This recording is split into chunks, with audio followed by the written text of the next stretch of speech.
Morning dear student.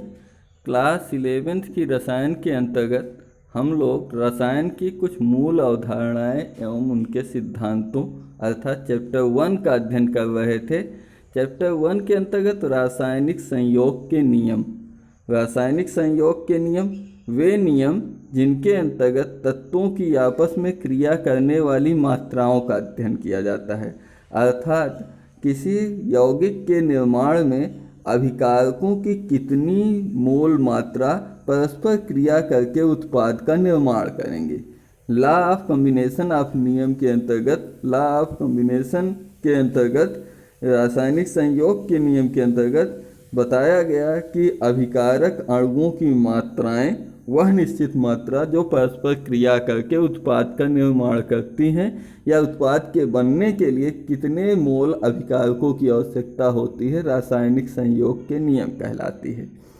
रासायनिक संयोग के नियम का फोर्थ पार्ट व्युत्क्रम या तुल्य अनुपात का नियम, लॉ ऑफ इक्विवेलेंट प्रोपोर्शन या लॉ ऑफ रेसिप्रोकल प्रोपोर्शन का अध्ययन करेंगे। लॉ ऑफ रेसिप्रोकल प्रोपोर्शन, इस नियम का प्रतिपादन जॉन रिक्टर ने किया था। लॉ ऑफ रेसिप्रोकल प्रोपोर्शन का प्रतिपादन जॉन रिक्टर साहब ने किया था। इस नियम के अनुसार दो तत्वों A व B की उन मात्राएं जो तीसरे तत्व C की समान मात्रा के साथ क्रिया करती हैं, दो तत्वों A व B की ऐसी मात्राएं जो तीसरे तत्व के साथ समान मात्रा में क्रिया करती हैं, उनके मध्य एक सरल गुणित अनुपात होता है अथवा एक सरल पूर्णांक अनुपातनीय होता है। इस नियम की व्याख्या निम्न प्रकार से की जा सकती है। नाइट्रोजन तत्व को यदि A माना जाए, ऑक्सीजन को B माना जाए, हाइड्रोजन को C माना जाए, तो नाइट्रोजन तथा ऑक्सीजन परस्पर हाइड्रोजन से क्रिया करके NH3 तथा H2O बनाती हैं। यदि नाइट्रोजन तत्व हाइड्रोजन से क्रिया करेगी तो NH3 बना लेगी, जिसे अमोनिया कहते हैं। यदि ऑक्सीजन हाइड्रोजन से क्रिया करती है तो H2O अर्थात जल बनाती है। तो 1 ग्राम हाइड्रोजन 4.66 ग्राम नाइट्रोजन से क्रिया करके अमोनिया के यौगिक का निर्माण करती है। इसी प्रकार 8 ग्राम ऑक्सीजन 1 ग्राम हाइड्रोजन, 1 ग्राम न होकर H2O के 2 परमाणु प्रयुक्त हो रहे हैं, तो 2 ग्राम हाइड्रोजन से क्रिया करके H2O का निर्माण करती है। अतः हाइड्रोजन की वह निश्चित मात्रा जो क्रिया करने वाले नाइट्रोजन व ऑक्सीजन परमाणुओं के अनुपात में है, उसकी एक निश्चित मात्रा होगी, जिसका निर्धारण नाइट्रोजन तत्व की मात्रा बटे ऑक्सीजन तत्व की मात्रा को डिवाइड करके प्राप्त किया जाता है। अर्थात 4.66 ग्राम नाइट्रोजन 8 ग्राम ऑक्सीजन से डिवाइड करने पर 0.583 भाग आता है। जब नाइट्रोजन व ऑक्सीजन आपस में क्रिया करते हैं, अब अमोनिया और H2O नहीं क्रिया कर रहे हैं, नाइट्रोजन व ऑक्सीजन तत्व परस्पर क्रिया करके नाइट्रिक ऑक्साइड बनाते हैं, तो नाइट्रोजन व ऑक्सीजन की मात्राओं का अनुपात, नाइट्रोजन का परमाणु भार 14, ऑक्सीजन का O2 का परमाणु भार 32, 0.875। चूँकि 0.875 बराबर n इंटू 0.583, अतः n इज इक्वल टू पक्षांतर करने पर 0.875 n इज इक्वल टू बन जाएगा 0.875 बटे 0.583। जब इसे डिवाइड करेंगे तो 3/2 आएगा, जो कि एक पूर्णांक अनुपात में है।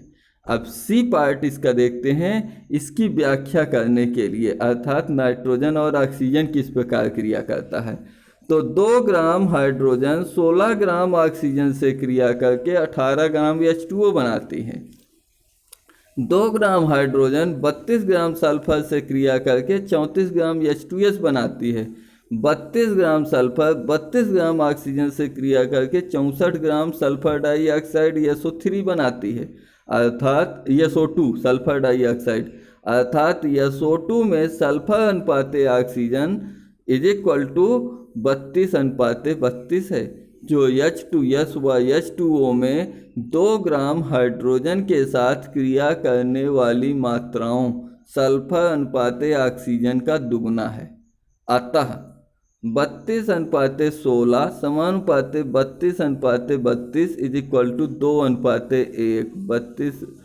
2:1 का अनुपात है। यहाँ पर यह दिखाया गया है कि यह हाइड्रोजन परमाणु, यह ऑक्सीजन परमाणु, यह सल्फर परमाणु। हाइड्रोजन की 2 ग्राम मात्रा, ऑक्सीजन की 16 ग्राम मात्रा, सल्फर की 32 ग्राम मात्राएं परस्पर एक दूसरे से क्रिया करती हैं। तो जब हाइड्रोजन की 2 ग्राम मात्रा ऑक्सीजन की 16 ग्राम मात्रा से क्रिया करती है तो H2O की 18 ग्राम मात्रा बनती है। जब हाइड्रोजन की 2 ग्राम मात्रा सल्फर की 32 ग्राम से संयोग करती है तो 34 ग्राम H2S बनाती है। जब 32 ग्राम सल्फर ऑक्सीजन की 16 ग्राम से क्रिया करती है तो 16 ग्राम से न क्रिया करके O2 यानी 16 32 ग्राम से क्रिया करके सल्फर डाइऑक्साइड SO2 की 64 ग्राम मात्रा का निर्माण करती है। तो इससे संबंधित एक उदाहरण देखते हैं। अमोनिया NH3 में 82.35% नाइट्रोजन तथा 17.65% हाइड्रोजन होती है। जल में 88.90% ऑक्सीजन तथा 11.10% हाइड्रोजन होती है। नाइट्रोजन के ट्राई ऑक्साइड, यदि नाइट्रोजन का ट्राई ऑक्साइड है N2O3 तो उसमें ऑक्सीजन 63.15% ऑक्सीजन तथा 36.85% नाइट्रोजन होती है। इसके आधार पर व्युत्क्रम अनुपात के नियम को सिद्ध कीजिए। तो इसका जब सॉल्यूशन देखते हैं तो सबसे पहले अमोनिया गैस का निर्माण होता है। अमोनिया के बनने के लिए नाइट्रोजन की प्रतिशत मात्रा 82.35%, हाइड्रोजन की मात्रा 17.65%। अतः 1 भाग हाइड्रोजन से क्रिया करने वाली नाइट्रोजन की मात्रा बराबर 82.35 बटे 17.65 बराबर 4.67 भाग। बी पार्ट में जल जब बन रहा है तो हाइड्रोजन जल के बनने में 11.10% जल है और ऑक्सीजन 88.90% है। 1 भाग हाइड्रोजन से क्रिया करने वाली ऑक्सीजन की मात्रा तो 88.90 बटे 11.10 अतः 8.01 भाग। अर्थात यहाँ पर दिखाया गया है कि 1 भाग हाइड्रोजन से क्रिया करने वाली नाइट्रोजन तथा ऑक्सीजन का अनुपात 4.67 अनुपाते यहाँ पर बताया है 8.01। जब इसको डिवाइड करेंगे तो 0.58 आएगा। अर्थात नाइट्रोजन तथा ऑक्सीजन की मात्राओं का अनुपात 0.58 आया। दूसरे प्रयोग में नाइट्रोजन ट्राई ऑक्साइड के लिए जब नाइट्रोजन ट्राई ऑक्साइड बन रहा है तो उसमें नाइट्रोजन की प्रतिशत मात्रा 36.85 जबकि ऑक्सीजन की प्रतिशत मात्रा 63.15 है। अतः नाइट्रोजन व ऑक्सीजन का अनुपात 36.85 बटे 63.85 0.58 आया। चूँकि दोनों प्रयोगों को जब हम स्पष्ट रूप से देखते हैं तो नाइट्रोजन व ऑक्सीजन का अनुपात 0.58 स्थिर व निश्चित है, जो कि एक दूसरे के व्युत्क्रम प्रेडिकल से प्राप्त हुआ है। अतः इससे इस उदाहरण से व्युत्क्रम अनुपात के नियम को पुष्टि होती है।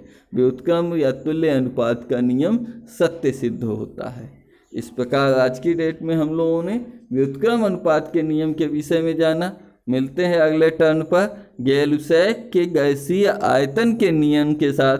तब तक के लिए सभी लोगों को मेरी तरफ से जय हिंद, वंदे मातरम।